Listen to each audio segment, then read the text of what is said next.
بسم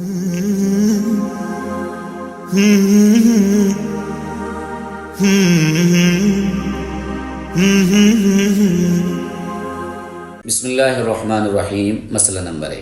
محترم ناظرین، سحری کھانا سنت ہے، فرض یا واجب نہیں۔ لہٰذا اگر کسی دن کسی کی سحری میں آنکھ نہ کھل سکی یا سحری میں کچھ کھانے پینے کو نہ ملا تو فقط روزے کی نیت کر لینے سے ہی روزہ درست ہو جائے گا۔ سحری نہ ملنے کی وجہ سے روزہ نہ رکھنا یہ کبیرہ گناہ ہے۔ مسئلہ نمبر 2۔ سحری کا وقت صبح صادق تک ہوتا ہے۔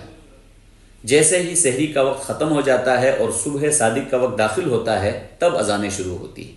لہٰذا اگر کوئی شخص اذان کے دوران یا اذان کے اختتام تک کچھ کھاتا پیتا رہے گا تو اس کا روزہ نہیں ہوگا، بعد میں اس کی قضا لازم ہوگی۔ مسئلہ نمبر 3۔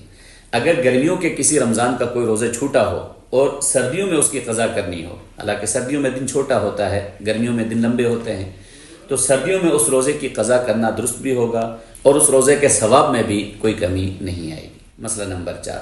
اگر سفر کی وجہ سے کسی کے روزے 30 سے زیادہ ہو جائیں، مثلا ایک شخص نے سعودیہ میں روزہ رکھنا شروع کر دیا یا کسی ایسے ملک میں رمضان کا روزہ رکھنا شروع کر دیا جہاں 1 یا 2 دن پہلے رمضان شروع ہوا تھا، پھر کچھ دنوں کے بعد وہ کسی ایسے ملک میں چلا گیا جہاں 1 یا 2 دن بعد رمضان شروع ہوا تھا، جیسے پاکستان یا ہندوستان، اور وہاں جا کر اس نے رمضان کے باقی روزے رکھنے شروع کر دیے حتیٰ کہ اس کے 30 روزے پورے ہو گئے، تو اب اس کو اختیار ہوگا، چاہے تو وہ مزید روزے رکھ لے چاہے تو نہ رکھے، البتہ روزہ رکھنا افضل ہے۔ مسئلہ نمبر 5۔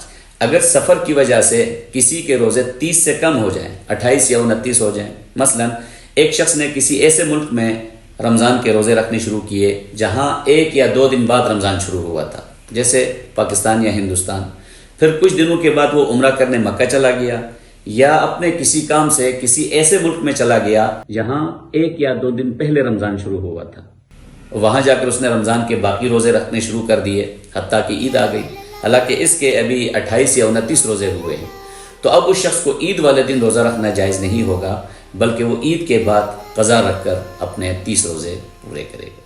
أنا دايما بستنى على قلبي ما أغلى، يا رب بلغنا طول ريحة طلة رمضان.